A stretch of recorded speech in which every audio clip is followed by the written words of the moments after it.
মুহূর্তে আপনার জীবনে সবচেয়ে গুরুত্বপূর্ণ কি? আপনি এখন বেঁচে, সেটাই তো। সদ্গুরু, সে তো ঠিক আছে, কিন্তু আমার কাছে কয়েক হাজার টাকার একটা বান্ডিল আছে, জানি না সেটা কিভাবে রক্ষা করব। সেটা ঠিক আছে, সেটাও গুরুত্বপূর্ণ এখন, কিন্তু এখন সবচেয়ে বেশি গুরুত্বপূর্ণ কি? আপনি বেঁচে আছেন, তাই নয় কি? যেহেতু আপনি বেঁচে, তাই আপনার পরিবার, আপনার টাকা, আপনার দেশ গুরুত্বপূর্ণ হয়ে উঠেছে, ইত্যাদি কত কিছু গুরুত্বপূর্ণ হয়ে উঠেছে শুধুমাত্র আপনি এখন বেঁচে আছেন বলেই। আর এটাই সবচেয়ে গুরুত্বপূর্ণ যে আপনি এখন বেঁচে আছেন, সেটাই আপনার জীবনে এখন সবচেয়ে গুরুত্বপূর্ণ।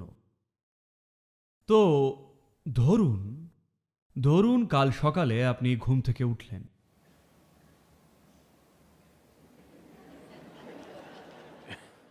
জানেন তো, প্রতিদিন পৃথিবীতে প্রায় 2.5 লক্ষ মানুষের মৃত্যু হয়, স্বাভাবিক মৃত্যু। 2.5 লক্ষ মানুষ মারা যান, কিন্তু আপনি মরেননি। কাল সকালে ঘুম থেকে উঠলেন, চেক করুন, আমি কি বেঁচে? যদি বেঁচে থাকেন, তাহলে কি বড় করে একবার হাসবেন না? যদি বেঁচে থাকেন, যদি না থাকেন, তাহলে আপনাকে ক্ষমা করে দেব। আপনি কি একবারের জন্যে বড় করে হাসবেন না যদি বেঁচে থাকেন? আর যদি 2.5 লক্ষ মানুষ মারা যায়, অন্তত 20 থেকে 30 লক্ষ এমন মানুষ পাবেন যারা তাদের প্রিয়জনকে হারিয়েছেন। তাই আপনার জীবনের সেই গুরুত্বপূর্ণ 3-4 জন কেমন আছেন চেক করুন, তারা সবাই আজ বেঁচে। আরও একটা বড় হাসি। তারপর ঘড়ি দেখুন, 11:30 বাজে। এখনো বেঁচে আছেন। এটাকে ঠাট্টা ভাববেন না। এখানে যা চলে যাচ্ছে তা কিন্তু সময় নয়, আপনার জীবন। শুধু ঘড়ির কাঁটাটা ঘুরছে না, আপনার জীবন বয়ে যাচ্ছে।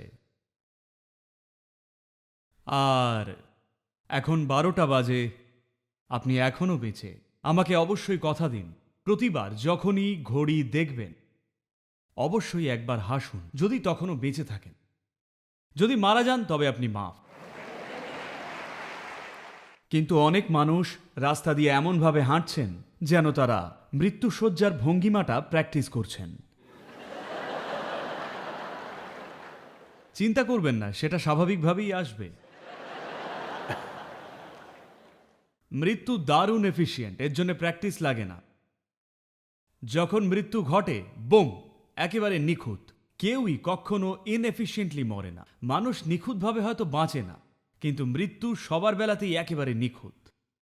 তাই আমাকে কি কথা দেবেন, প্রতিবার যখনই ঘড়িতে তাকাবেন একবার অবশ্যই বড় করে হাসুন। এখনো বেঁচে, এখনো বেঁচে।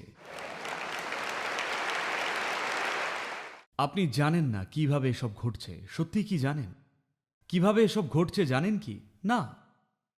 আর কত মানুষ দেখুন আপনার আমার মতোই বাস্তব ছিল, কিন্তু হঠাৎ তারা উধাও, একদম উধাও, আর কোথাও কোনো হদিশ নেই। মৃত্যুর কথা যদি মাঝে মধ্যে মনে আসে, তাহলে আপনি ডিপ্রেসড হয়ে পড়বেন, আপনার মধ্যে ভয় জন্মাবে।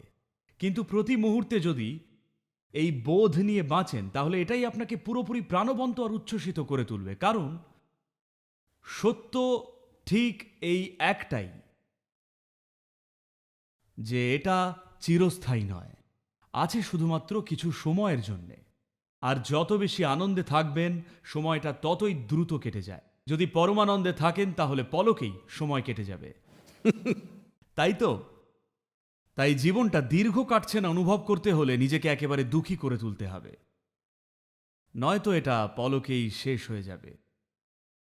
যদি এই সত্যটা মেনে নেন, যদি এমনভাবে বাঁচেন যে প্রতিটা মুহূর্তে সচেতন ও কৃতজ্ঞ থাকবেন যে আপনি জীবিত, কারণ আপনার জীবনের সবচেয়ে গুরুত্বপূর্ণ জিনিস হলো আপনি এখন জীবিত, বেঁচে আছেন, পরিপূর্ণভাবে জীবিত, 100% জীবিত। এটাই সবচেয়ে জরুরি। কারণ কোনো কিছু যখন পুরোপুরি জীবন্ত থাকে, তখনই সেটা থেকে সুন্দর কিছু পাওয়া যায়। ধরুন আপনার বাড়িতে একটা ছোট গাছ আছে, বা ধরা যাক একটা আম গাছ আছে, সে এরকম নুইয়ে পড়েছে, আসলে আপনাকেই অনুকরণ করছে। আপনি কি এর থেকে অনেক মিষ্টি ফলের আশা করতে পারেন? না। কিন্তু যদি প্রাণবন্তভাবে বেঁচে থাকে, এখন আপনি এর থেকে মিষ্টি ফল আশা করতে পারেন। কাউকেই গিয়ে একটা জীবন্ত আম গাছকে শেখাতে হয় না, প্লিজ মিষ্টি ফল দিও। সে নিজে থেকেই ফলে ভরিয়ে দেয়, তাই না? বরং শেখাতে হয় দুঃখী মানুষদের, প্লিজ আপনি ভালোবাসুন, প্লিজ মানুষের সঙ্গে ভালো ব্যবহার করুন, একটু নম্র হন, এইটা করুন সেইটা করুন। এইসব শেখানোর দরকার পড়ে, কারণ কোনোভাবে আপনি অর্ধেকটা জীবন্ত। যদি উচ্ছ্বসিতভাবে জীবন্ত হন, তাহলে স্বাভাবিকভাবেই মানবিক চেতনা থেকে মিষ্টত্ব ঝরে পড়বে জীবনের প্রতিটা মুহূর্তে। আমরা জানি না আপনি কি মহৎ কাজ করবেন বা করবেন না। আমরা জানি না আপনি মাউন্ট এভারেস্টে উঠবেন কি না। আমরা জানি না আপনি মিস্টার বোল্টের চেয়েও দ্রুত দৌড়তে পারবেন কিনা। আমরা জানি না আপনি পৃথিবীর সবচেয়ে ধনী নারী বা পুরুষ হবেন কিনা। কিন্তু এই একটা জিনিস আপনাকে অবশ্যই করতে হবে। এই একটা জিনিস আপনার প্রাপ্য। এই একটা জিনিস 100% আপনার হাতে। সেটা হলো আপনি এখানে আনন্দে ভরা এক মানুষ হিসেবে বাঁচতে পারেন। এইটুকু আমাদের সবার জন্যই সম্ভব। আমাদের চারপাশের জগৎকে ঠিক করার ক্ষমতা নানান বাস্তবতার উপর নির্ভর করে। কিছু জিনিস কাজ করে, কিছু জিনিস কাজ করে না, কারণ এতে অনেকগুলো শক্তি জড়িত। কখনো শক্তিগুলো আমাদের পক্ষে কাজ করে, কখনো কখনো করে না। কিন্তু আমাদের জীবনে আমাদের সাধ্যের মধ্যে যা কিছু আছে তা কি করব নাকি করব না, তা নির্ভর করে একটা জিনিসের ওপর। সেটা হলো আপনার আনন্দ একেবারে স্বনির্ভর কিনা। এর মানে আপনার কষ্ট পাওয়ার কোনো ভয় নেই। একমাত্র যখন আপনি কষ্ট যন্ত্রণার ভয় পান না, তখনই সাহস করে জীবনে পুরো দমে এগোবেন আর জীবনে যা কিছু করতে পারেন তা করবেন। আমাদের জীবনে যা আমরা করতে পারি না তা না করলে কোনো সমস্যা নেই, কিন্তু আমরা যা করতে পারি সেটাও যদি না করি, তাহলে তো আমাদের জীবন একটা বিপর্যয়। আমার ইচ্ছে আর আশীর্বাদ এটাই যে আপনারা যেন এমন বিপর্যয় না হয়ে ওঠেন। যা কিছু আপনি করতে পারেন তা যেন এই জীবনেই পারেন। যদি সেটা হতে হয়, তার জন্যে যে মৌলিক পরিবেশ দরকার তা হলো আপনি যেন নিজের স্বভাবেই একজন আনন্দময় মানুষ হন। কটা বাজে বেশ? আমি এখনো বেঁচে, আর আপনারাও। Thank you. Thank you.